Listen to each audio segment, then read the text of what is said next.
All right, we're waiting for the push crew to start their pushback and clear us to start engines, and then we'll do our engine start.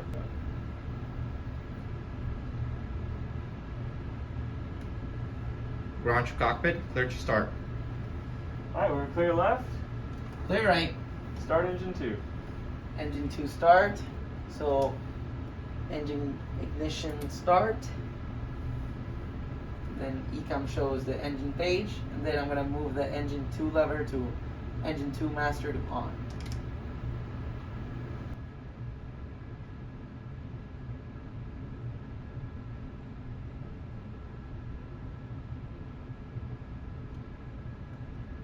It looks like the pushback just finished, and so they told me to set my parking brake.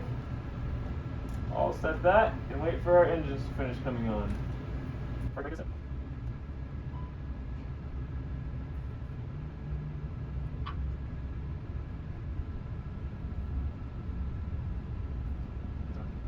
Good start, engine 2.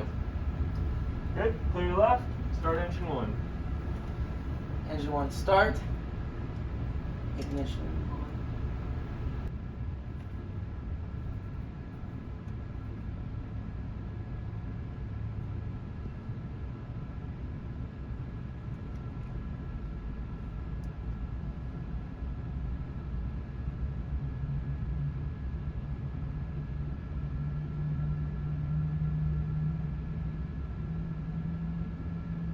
Good start, engine 1. All right, after start flow.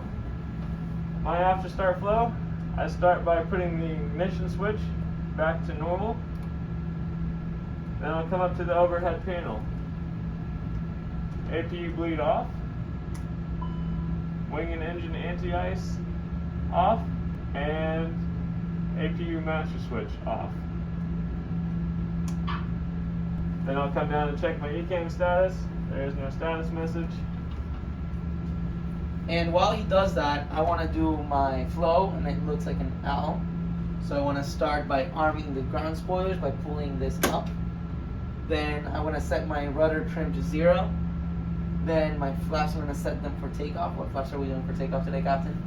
It's like flaps 1. Flaps 1 it is. So I'm going to set my flaps 1. Then pitch trim, I'm going to set it for the setting for takeoff for today, which looks like it's up 0.4. Then ECAM status, I want to check normal. Now our nose wheel steering message is not displayed. I've told the ground crew, cockpit to ground, you are clear to disconnect. And after start checklist, please. After start checklist, any ice, It is off. rudder trim 0. Pitch trim Is up 0.4 set. up 0.4 set. ECAM status It's checked. checked. After start checks complete. Thank you.